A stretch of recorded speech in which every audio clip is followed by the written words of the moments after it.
C'était une décision très attendue par les entreprises. Le Conseil constitutionnel a validé hier le droit français qui empêche l'acquisition de congés payés pendant les arrêts maladie. Une décision bien accueillie par l'exécutif, même si la France va devoir se mettre en règle par rapport au droit du travail européen, Margot Faudéré.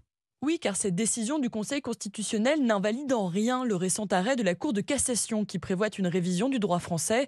En revanche, elle donne plus de temps au gouvernement et aux employeurs pour se mettre en règle, estime Caroline Andréès, associée en droit du travail au sein du cabinet Ayache. Il est vrai que si le Conseil constitutionnel avait acté du caractère inconstitutionnel des dispositions légales applicables, ça aurait pu être considéré comme une pression additionnelle sur le gouvernement. Cette réforme législative, elle est en tout état de cause inévitable. C'est juste que ça peut donner un argument aux employeurs et laisser plus de latitude au gouvernement avant de modifier les dispositions légales. Un peu plus de temps donc, mais l'issue sera la même, permettre aux salariés d'acquérir des congés payés pendant leur arrêt maladie, quelle que soit l'origine de l'arrêt.